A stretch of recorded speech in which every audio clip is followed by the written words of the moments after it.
તો જો આપણે ખોળ ભરીને પૂગ્યા વાળીએ, ખાલી કરી રહ્યા હજી ગાડું. તા વરસાદ આવી ગયો, પછી આઈને ગાડું છોડી નાખ્યું છે. લવકુશને બાંધ્યા બારા, કીધું ભલે થોડીક વાર પલ્લે, હમણાં કેદુના અંદર ને અંદર બાંધ્યા હે ને એટલે થોડાક પલ્લે તો ધમારાઈ જાય.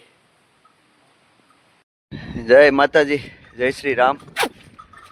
જો આજે વરસાદ આપણે હારામાં હારો પડી ગયો રાતનો, જોરદાર. તો અહીંયા ગારો તો ધોવાનો નથી, ગારો તો આમ તો કાંઈક રહે આપણે એટલું, કારણ કે હલન ચલન થતું હોય બધું, માલ વાહન આવતા હોય એટલે.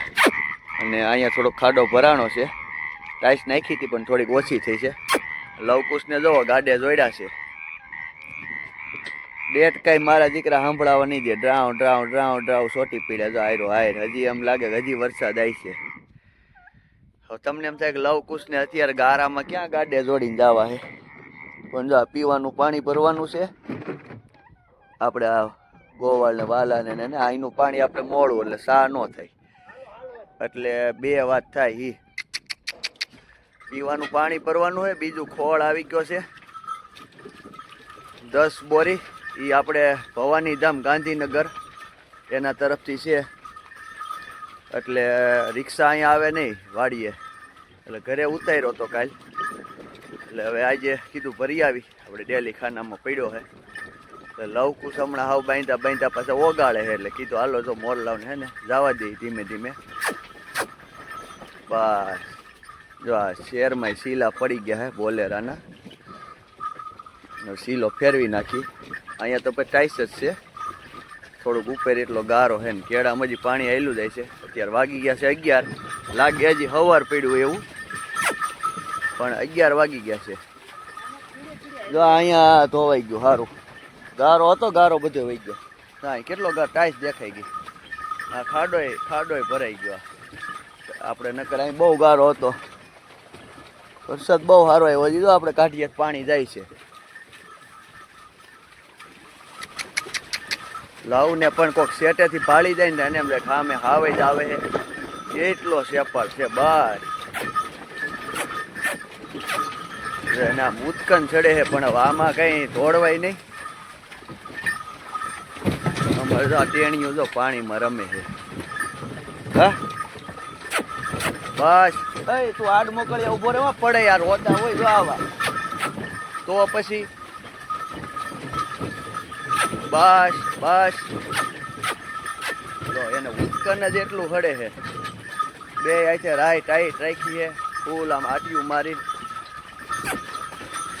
કારણ કે અત્યારે મજા ન આવે તને કઈ મજા આવે? 80 વરજા ગિરિજા મોરલા કંકણ પેટ ભરા, પણ રત ના આવે બોલીએ તો હૈડા ફાટ મરા આમ જોવો. એને અત્યારે મજા ન આવે તો કઈ આવે? આપણે મોરલા જ છે. આ પાણી આવેલું જાય છે. ટ્રેક્ટરના ટાંગા ફરે ને, ટ્રેક્ટરની તાકાત પૂરી થાય ને તે આની ચાલુ થાય. આ અમારે હે ને 35 વોચ પાવરના હે. હમણાં એક રીલ્સ બહુ આવતી જો 35 વોચ પાવરના હે, 35 એટલે 70 વોચ પાવર હે, અને બે આમાં હેલા જાય. જો વિડીયો આડો રાખવો પડશે તઈ હરખા દેખાય. જો અત્યારે એને કદાચ ઢીલા મૂકીને એટલે એ ડાયરેક્ટ બાજરૂક જ થઈ જાય, બરાબર. પણ પાણી આવેલું જાય છે એટલે ધીમે ધીમે હાકે જાય. ઘણી વખતથી પાછા લવકુશને નહોતા લીધા. ટ્રેક્ટર લઈને આવી આપણે, પણ ટ્રેક્ટરમાં આજે ખેપ ભરેલી પડી છે. અમારે તડકા પીપળિયાથી આવી છે ખેપ, એટલે એવું છે. પાલો આવ્યો છે માંડવીનો, અમારે ભાણભાઈ થાય એના તરફ ચાલી ખેપ હજી ઉતારી નથી આપણે. માંદા બળદારું પાલો સારો છે એટલે કીધું એમને રાખી. માંદા બળદ રોજ એક ગાહડી ખાય સારું. એટલે આ આપણે ટ્રેક્ટરથી વિશેષ છે. 10 ગુણ ખોળ ભરવો છે. વાલો કે લઈ આવે છે, મેં ન લઈ આવે તો મફત દઈ દેવાય. 10 ગુણ ખોળ ન આવે તો પૂરું થઈ ગયું ને, આખું ગાડું ભરી દઈ. આ થોડા મૂકે. જો પાણી આવેલું છે મસ્ત. જો થઈ ગયો ચાલુ વરસાદ, એટલે એવું છે બધું. આપણે હજી ખોળ ઉતારી રહ્યા, અહીંયા ચાલુ થઈ ગયો. સરસ મજાનો. હવે ભલે મોજે મોજ, હવે ભલે આવે, હવે કાંઈ બીજી ઉપાધિ છે નહીં. ખેપ જોવો ખાલી થાય છે. અમારે ભાવેશભાઈ ધીરુભાઈ સોજિત્રા તડકા પીપળી, આમ તો અમારે ભાણભાઈ થાય, એના તરફથી આવ્યો પાલો. મસ્તીનો 1 નંબર પાલો હે માંડવીનો. અને આપણે પટ્ટા સિસ્ટમ છે. પહેલાં જે બધા આપણે વડવાઓ નાડા બાંધીને તૂટી ગયા, પણ આપણે હે ને હવે ટેકનોલોજીનો ઉપયોગ કરી. જો આ પટ્ટા આવી જાય ને એટલે લોક થઈ જાય, ટાઈટ થઈ જાય. એક જણો ભરવા ગયો હોય ને તો એમાં અહીં સાઈડમાં ઘૂસવાઈ ગયું. જો આ દોરા પહેલાં કાઢવા પડશે, સમજો તું, આ સલાખાના દોરા, બીજું કંઈ નથી, એટલે ઢીલું પડશે. એક જણો હોય ને તોય ખેપ ભરીને આવતો હોય, કદાચ ઢીલા પોછી થઈ હોય ને તો પણ ટાઈટ થઈ જાય. જો આ 60 ગાડીને ખેપ છે, આમ આઈસર જેટલું. જૂના વીડિયા તો હોય જ. જો પાછું કેટલું આવ્યું જોવા. બરોબર એટલું થાય. એટલે આ લારીમાં તો કેવડા રિસ્ક રહે, કારણ કે કાંટો થઈ જાય. જો આટલી પાછળ બારી ગઈ, આમ કાંટે થઈ જાય લારી. હાવ સીધી રોદો આવે ને એટલે આગળથી મોકળી જ હોય. ઉલાળ ધરાળ આમાં લારીમાં કંઈ હોય નહીં. પણ હવે ભગવાનની દયા થાય ને તો આપણે 4 વ્હીલ લારી લઈ લેવી છે. એટલે 4 વ્હીલ લારી હોય ને તો હજી આની ઉપર એક થર મારી દીધો હોય ને તો એ પલટી મારવાની બીક ન રહે.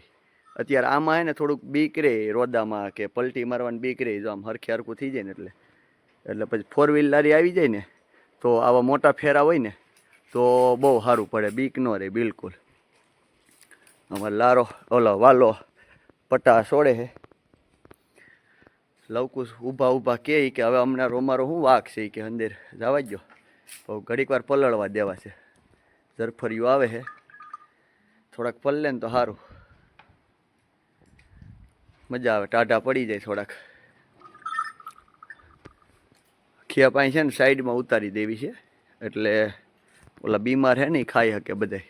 આમાં તો ખાર્યું ને બધું ભેગું હોય મિક્સમાં. જો થરે થર લારી કીધું છૂટી થઈ જાય, લારી પાછી અહીં દબાઈ જાય. અને ટ્રેક્ટર કદાચ કોઈ બળદ મૂકવા આવે ને ઢાળીઓ સડે નહીં તો ટ્રેક્ટર છૂટું થઈ જાય તો પાછું ખેંચવા થાય. એટલે લારીને આગળ ખાલી કરી નાખવી, ખાઈ પીને બસ થઈ ગયો છૂટો. જો વાલો બધું છે ને કરે, એમાં એવું લાગે ઓઇલ મૂકી દેવું. સમજો, બધા પટ્ટા આગળ છે ને છોડીને ઓઇલ બોઇલ મૂકી દેવી, એટલે કામ કમ્પ્લીટ થઈ જાય. પછી અહીંયા ખેપ ખાલી કરી નાખવી છે. એમને ત્યાંથી ગાહડિયું હોય ને હેઠી જ નાખવાની છે, એટલે ઠલવાઈ જાય.